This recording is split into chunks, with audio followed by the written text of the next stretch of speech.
Lumakas pa nga ho ito at ngayon ay taglay ang maximum winds na 100 kilometers per hour near the center at gustiness na umaabot po sa 125 kilometers per hour. Ang kanyang naging pagkilos sa mga nakalipas na oras ay pakanluran, hilagang kanluran at 20 kilometers per hour. At based po sa latest available data, nakita ang sentro nito sa layong 150 kilometers silangan ng Kasiguran, Aurora. So malapit na po, napakalapit na nito sa ating kalupaan.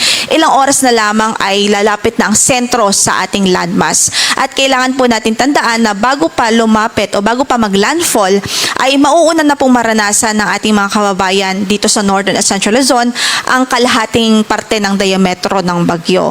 Kaya't kaugnay dyan, based po dito sa latest radar imagery po natin, narito po yung sentro ng bagyo at approaching na po ito papunta dito sa southern portion ng Isabela o northern portion ng Aurora as its entry point. So nakikita po natin ang possible landfall ay northern portion ng Aurora o kaya naman ay sa southern portion ng Isabela.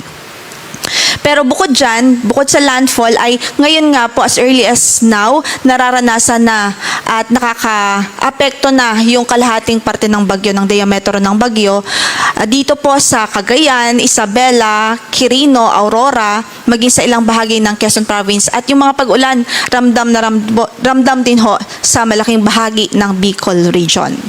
Based na rin sa latest track na ipinalabas po natin.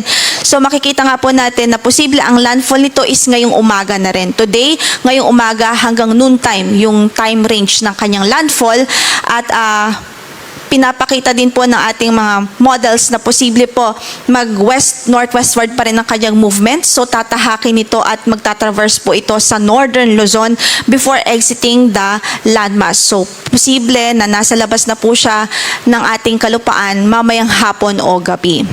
And then, ang kanyang exit sa PAR, inaasahan po natin by Saturday or early morning, so madaling araw ng Sabado ho yan. Kaugnay dyan, signal number 3 pa rin, nakataas ngayon sa northern portion ng Aurora, central and southern portions ng Isabela, sa northern portion ng Quirino, northern portion ng Nueva Vizcaya, Mountain Province, Ifugao, southeastern portion ng Abra, northern portion ng Benguet, central and southern portions ng Ilocos Sur, habang signal number 3 din sa northern portion ng La Union. Ito po yung mga lalawigan o mga lugar kung saan ay inaasahan natin mararanasan nga po yung pinakamalakas na epekto ng hangin na dala po nitong si Bagyong Paulo. Samantala, signal number 2 naman, dito sa central and southern portions ng mainland Cagayan, rest of Isabela, rest of Quirino, rest of Nueva Vizcaya, central portion of Aurora, northern portion of Nueva Ecija, central and southern portions of Apayao, Kalinga, rest of Abra, rest of Benguet, southern portion ng Ilocos Norte, rest of Ilocos Sur, rest of La Union, northern portion ng Pangasinan.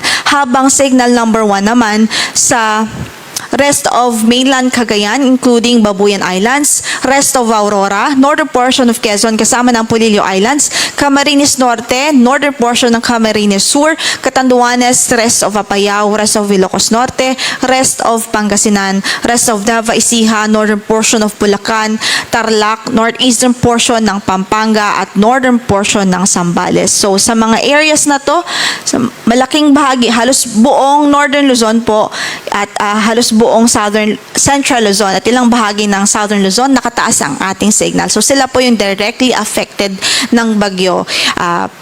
We're hoping that by this time ay nakapag-prepare na po ang ating mga kababayan at nasa safe at matitibay na po silang lugar at establishments para po magkubli at para po sa maprotektahan ng ating mga buhay at properties din ho.